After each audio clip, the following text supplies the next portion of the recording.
super happy to see so many familiar faces today. So thank you so much for joining us.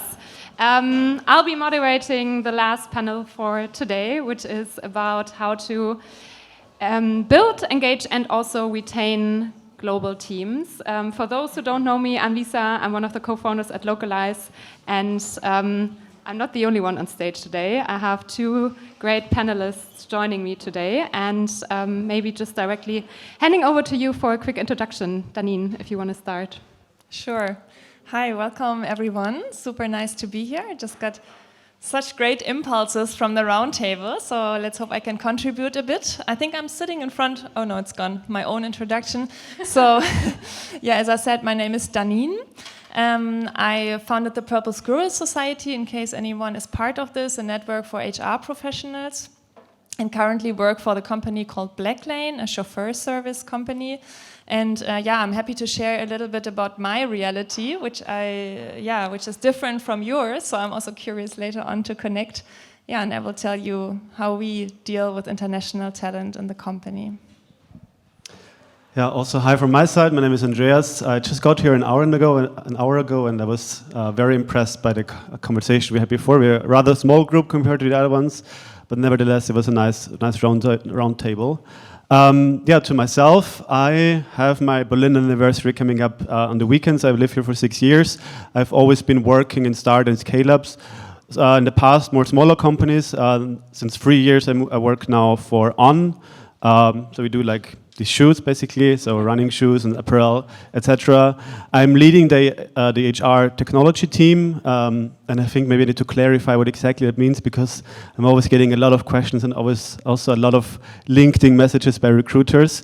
So I'm not hiring software engineers and stuff like, or people like that. We're taking care of everything around the system landscape within the people team. So my focus and my team's focus, for example, is around Workday and a couple of other systems like Culture, Localyze as well, and yeah, cool. Thank you so much. Also appreciate that you took the time to explain the role a little bit more. To get started, I think like all of us are aligned that the workforces are getting more and more international, and I just want to start with a broader question to both of you. Is that something you also observe in your roles and also in your daily working life, basically? I mean, I can say 100%. Like, I can just link back to how we grew it On. A couple of years ago, we were 700 people. Now we're around 2,300.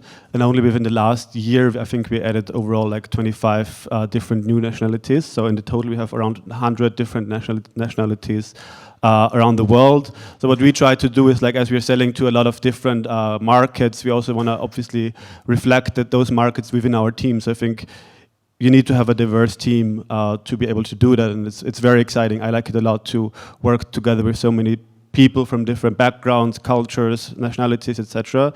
So I like the trend. I'm very excited about it, and I think you had a couple of interesting conversations. I think in the round table that our perspective might be a bit different than the rest of your perspective. Yeah, absolutely. So maybe to step back a second, I started my career in a very German company 15 years ago, Berlin founded, and there were a few relocation cases or visa cases that I can remember, but it was really not at all a big topic. It was those times when you still received applications and put them in an Excel sheet to not lose track. And the past 6-7 years, I worked in a very international company with a company language in English. So I'm very used to speaking English in my job, whereas my mother tongue is German. And just the past 2 days, I was at an offsite, leadership offsite in Mecklenburgische Seenplatte, super nice. And we were sitting at a table, and I looked around, and I realized I'm one of the very, very few Germans in this group. So we have also more than 70 nationalities, and we are a lot smaller company from what you described at Blacklane. But yeah, we are also very international, very diverse. English speaking at the job is a no-brainer, even with Germans, because you're so used to it, you just keep on speaking German to them and only at some point realize, you can speak German. And the same for people, relocating, getting visas. This is our daily jobs that we take care of these things for sure. Thanks for sharing. And I was actually wondering if you think that it's fair to say that international teams rarely click by themselves, so that it actually requires a lot of work from people teams to take into consideration like different perspective, different cultures. You spoke now about a lot of like positive things on that side, but would you say that it requires more work on the HR side or on the people side? I would, also in my case, not at all, but I just realized from the discussions in the rooms that this is not the reality everywhere. But in the company I work with, it's more we hire according to values and according to how people tick, but this is not related to their nationality. It's more about, we see that they fit to the company, and it doesn't really matter where they're from, and everyone brings something to the table, and it also depends on how open they are, so more character traits than nationality is my feeling. And we don't do so much. I mean, we have some socials and things where people can connect so that they land a little easier in Germany when they come here, or in Berlin when they come from a different German city and some international background. But no, we don't really have the struggles in general. Maybe now we can look into certain topics like giving and receiving feedback, where you might need some adjustments, some more clarification, but in general... Can you give an example? Yes, so my company before this one, before Blacklane, was American, and the way we gave feedback, we called it candid feedback, but it was, very, I don't know, the Germans gave it pretty harsh, to the point, and the American way was a little more, I don't know, sugar-coated, and we had, trouble getting the right message out of it, and not to be upset about the feedback they received, whereas Germans tend to think we need to give it very direct and to the point, and other cultures might not perceive it so well if we do that. Yeah, I found the question quite interesting when I was preparing for them, because I personally also never noticed that we had any problems in my team or in the company when we had like an international team, that like something wouldn't work. As I said, On has a very global team, and also within my team, so I have team 7 people in my team, and everyone is from a different nationality.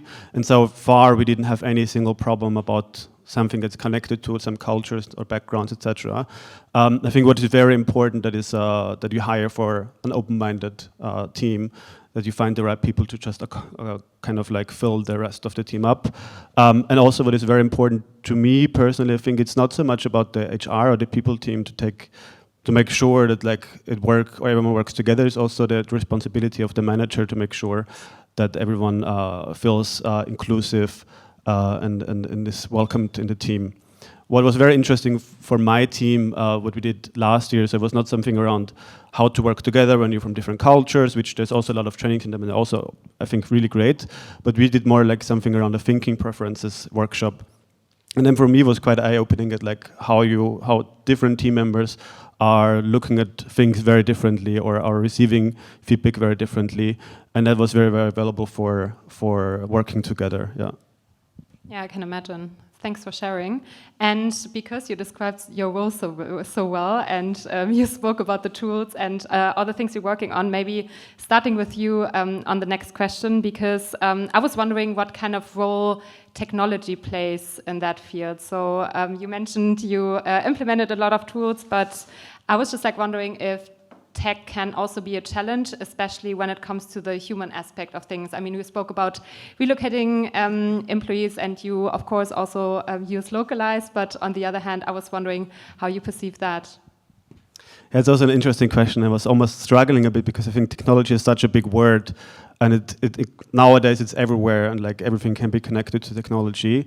And I think especially the last years has shown us like how important it is to have a proper technology setup in the system. So which tools you're using to communicate, Slack, Teams, etc. I think it's very important, obviously, to keep the human connection as well. What I find always quite interesting, and why I'm struggling sometimes when I have calls with different people when they don't turn on their camera. I feel like that makes a big impact if you talk to either a wall or just see a name or like the abbreviation of someone's name, or you see actually a face. So for me, it's always very important to have calls when people turn on their camera. So just to have everyone on the same baseline, to see how some people react and so on, to at least try to have some more connection. Obviously, it doesn't replace like an in-person meeting or etc. But it's at least something you can try to make it as in-person as possible. Yeah. And do you have like a policy related to that everyone should?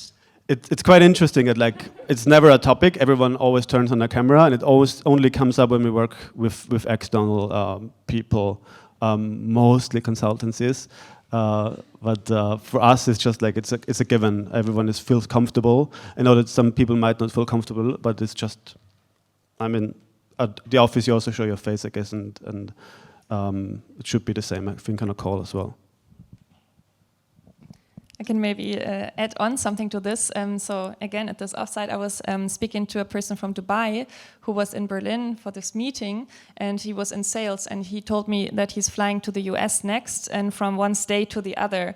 And then I was a little surprised, asking him, why do you do this? Because from COVID times, we are so used speaking over Zoom and everything. So why is it needed that you spend so much time and money and pollution and everything to get to your clients? And then we came to this human touch, personal factor that you just mentioned. So I think technology cannot completely replace the human touch and what is needed, but it can definitely help. And also in terms of giving and receiving feedback, for example, that you have a tool, I don't know, small improvements, others, leaps, and whatever there is. And you can use this to standardize things and train and teach and maybe also align on certain things that are not so clear cut for every nationality, every background where we come from. Yeah, I think it's really an enabler for certain things to help support. We had a conversation before as well, how technology can support along the way and like giving more information, providing information, etc. And yeah. One thing I just wanted to mention as well, I think what nowadays is also very difficult, I think, is the noise that comes from technology. When you think about Slack, for example, how many notifications you have there, emails and so on. So it's also a part where technology can be too much. And then you turn off things and then you miss things and so on. So everyone goes through this. What we had it on is also, for example, a workshop of like how to work through this and how to best set up yourself. And I think everyone is different. Some people like to have like a lot of notifications. They jump around things, do multitasking, etc. And some others need their focus time. So it's a double-edged sword with technology nowadays. So. Yeah. 100%. Definitely agree. I think you now mentioned the face-to-face interactions already, which is leading me to another point I wanted to discuss with you, because I think like the last 3 to 4 years have been quite interesting when it comes to the ways of working. I think like first fully remote, then hybrid, maybe now a little bit of everything, and who knows what comes next. I just wanted to hear how that impacted your work. Like, what have you seen in the organizations you're working for? What was working? What was not working? Would be curious to learn a little bit more about that. I mean, for us, it wasn't really a problem in the last years. I think what we do is we hire for people that embrace change. It's very important. We want to be innovative. We want to have entrepreneurs in the company, no matter how big like the entrepreneurial spirit should be. So within your team or like if you're leading the company. So for us, it wasn't a problem if it would be remote, if it would be hybrid, if it would be in the office. We didn't have really a cultural change. But it also maybe it's connected to the scaling of the company. As I said at the beginning, when I joined 3 years ago, we were 700 people. Now we're 2,300 people. So the company naturally changed over the course of the years. So we can't nail it down to like, was it the scaling of the company? Was it the remote work? Was it not? But overall, I feel like when I joined 3 years ago, to compare to now, it didn't really change much. You know, how was it for you? I can really see these phases that you described. There was no one in the office, everyone in the office, and I really wonder how this worked back then. Each of us going 8 hours to the office. This is impossible in my world right now. But then, no one in the office, and now I see a tendency for hybrid work and companies starting to force or encourage people to come back a few days at least during the week. And I'm really curious how this will develop, because I also heard companies introducing this, which sounded to me like a reasonable amount of time, for example, 2 days per week in the office. But then I also heard lots of people resign due to that. So maybe later on we can discuss how it went for you. Where, I don't know, I was shocked how shocked the employees were, like thinking they would never have to go back to the office. So far we didn't introduce that, but we are encouraging people and we are trying out formats that make them want to come back to the office. Can you share examples? Well, lunch, food always works. Yeah, food, socials. We are having some workshops, like well-being workshops that we want to offer limited to people being remote, because it just makes sense to be there to see some things. Maybe some benefits they have if they come to the office. We have, it's a little funny, but we have this bottle that starts blinking when you don't drink enough water. It's a super small thing, but I think you don't want to be left out, right? You want to be part of the crowd. So why don't I come once or twice during the week to the office without force, but encouragement? And I think the force will come at some point, but not with a hammer, rather a little softer. Is there anyone here that goes 5 times a week to the office? 1, 2, a couple of people, so definitely the minority. And who does never go to the office? Okay, more. Wow. The question is if it's wanted or not. I mean, some people also prefer to work from the office, and we also I heard this word for the first time, non-desk workers, it was, right? So people who cannot work from the computer or for other reasons, you have to be in the office, workplace people, for example. So also differentiating groups there who has to go or should go to the office. And you now mentioned it already, that you're very curious how that will develop, and that would be my follow-up question, of course, to both of you. So what do you think? Will it stay flexible? Are some companies also forcing people to go back? I mean, we have seen some examples in the past, but how do you see that? I just came back on the weekend from a trip to the US. I was there in the office, and it was quite interesting because our team colleagues shared that, for example, Nike is now starting to roll out a new policy that people need to come back to the office 4 days a week. So I think like it's a bit of a trend. So we had like completely remote, then we said like, oh, everyone is going to be remote. Then it started to get a bit to a hybrid, but now I think it gets a little bit to something like hybrid light, where I have like 1-2 days a week you can work from home, and then the rest, it seems like people need to go to the office. So I think that's going to be something that's for the future. We say 2-3 days per week, so we also want people to come back to the office, but we don't require them. We also want to rather go do it through incentives to make really it worth for them to go there. But I personally think it's probably going to be something hybrid light. Lots of big companies want people to come back, interestingly, yeah. I agree, and would like to add on that I think remote working or working from other countries as workation or Entsendung, things like this were mentioned. I think this will be a lot part of this reality, a stay in the reality, and as we also figured in a former panel that more regulations we need to set up now that this time will come and it gets more official that people work from other countries. They don't just sneak out and spend time at the beach, but they actually apply for it, get it approved, and then what? Do I need an A1? Do I need to take care of something else?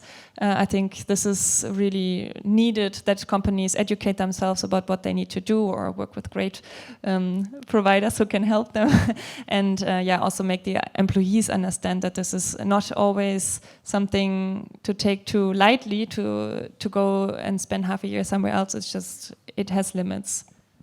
And would you say that this is also like kind of the next step of the ways of working? Because I think like you now mentioned workations, but also, I mean, business trips have always been there. But do you think that this is like really something where companies also need to think about, okay, like this is the new flexible way of working going forward? So I think like one thing is going to the office or not, or a hybrid model, but the next thing is spending time in other countries, right?